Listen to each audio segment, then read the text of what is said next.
Hello everyone and welcome back to another video here on my YouTube channel. Today I'm going to be doing something just a little bit different, and I'm going to be running through a tutorial on the basics of a departure on the VATSIM network. Now please note that this video is based and will focus on the air traffic controlling down in the VATPAC region, which is somewhat different to other regions on the VATSIM network. However, it is mostly universal, so this video can be used as a guide for general VATSIM flying. Please also do note that I am not a real-world air traffic controller and I do not hold a controller rating on the VATSIM network, so this is strictly for entertainment purposes only.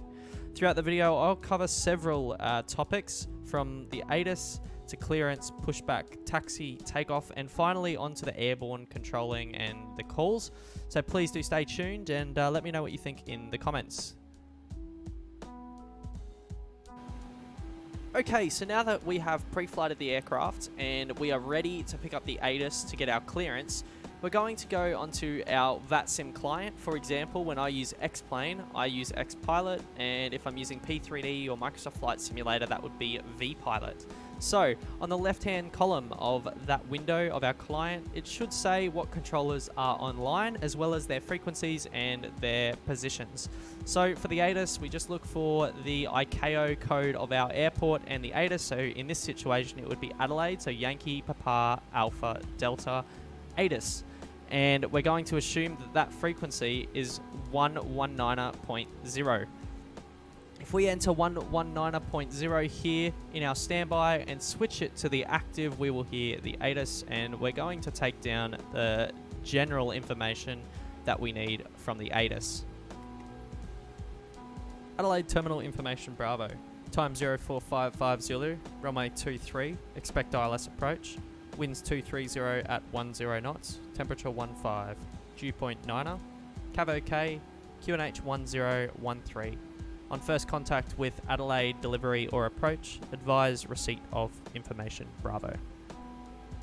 Okay, so now that we have the ATIS, we're going to switch back just so we don't have to keep listening to that on repeat.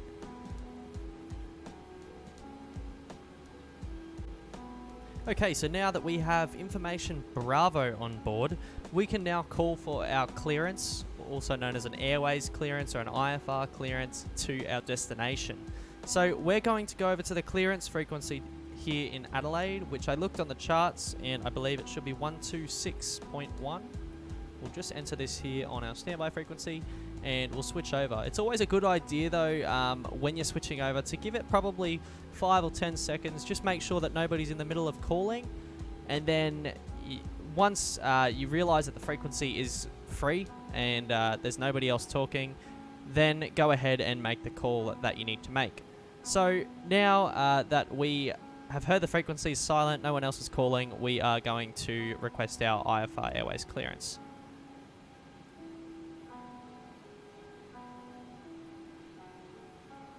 Adelaide delivery. Hello, Qantas 123. Request IFR Airways clearance Melbourne as filed with information Bravo. Okay, so now that we've requested that, the controller is going to come back.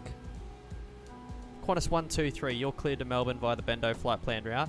Bendo 2 departure, runway 23. Initial climb 5000, squawk 7261. Departure frequency 126.5. Okay, so now that the controller's come back and we've written down that information, we can repeat the airways clearance that they've just given us.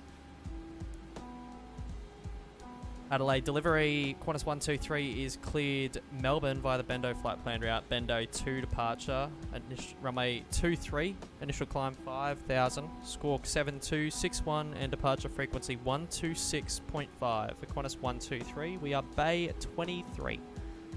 Qantas 123, read back correct. Contact ground 121.7 when ready for push and start. Okay, so that's our clearance done. The controller was just acknowledging that our readback was correct, and they handed us over to the ground frequency to call for our pushback.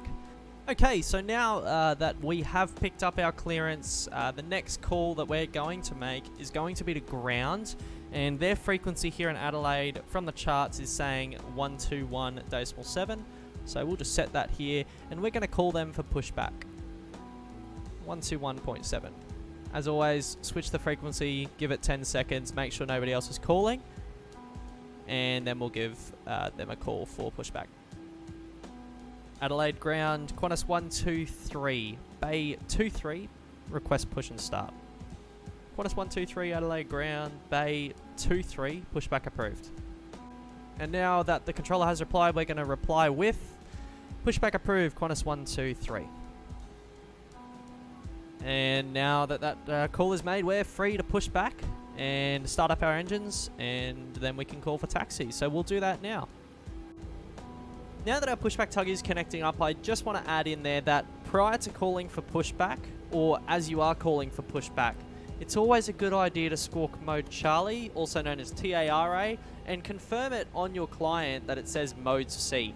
Make sure you're squawking your assigned code, which for us was 7261, and put that on mode Charlie just so the controllers can see you. Otherwise, you may not be given pushback clearance.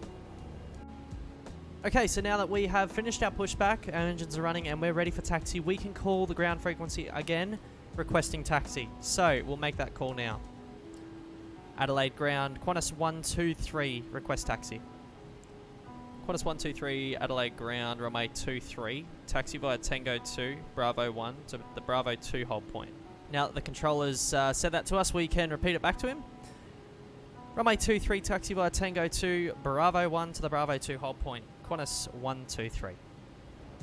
Awesome, so we've just been cleared to taxi. We're going to make sure we follow our charts and follow the taxiways he has given us.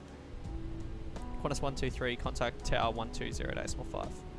Over to Tower 120.5 for Qantas 123.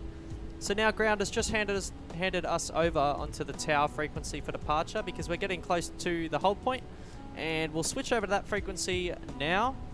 And it's always a good idea, once you're on the tower frequency, to put into your standby the departure frequency if there is one.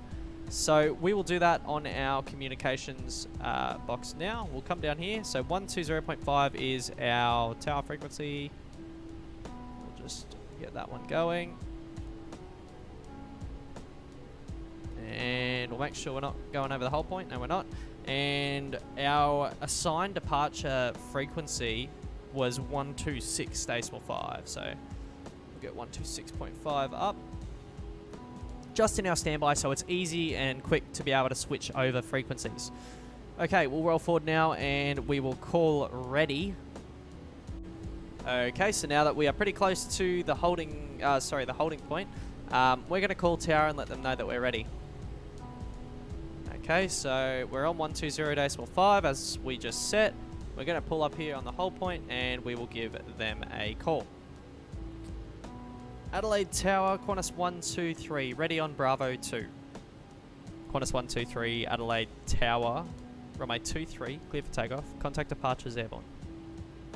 Clear for takeoff, runway 23, and we'll call departures airborne. Qantas 123.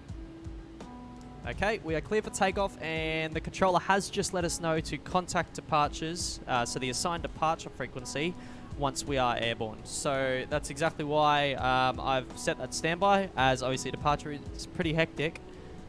So it's always a good idea to have that ready to go.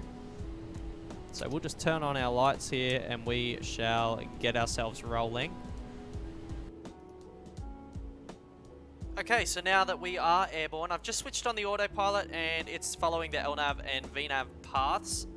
We'll quickly complete the after takeoff checks, and we're now going to come down here and switch to our assigned departure frequency of 126.5. There we are. We'll quickly wait, make sure the frequency is clear, and we'll call airborne. Adelaide departures, Qantas 123. We're climbing through 2,200 on climb, 5,000.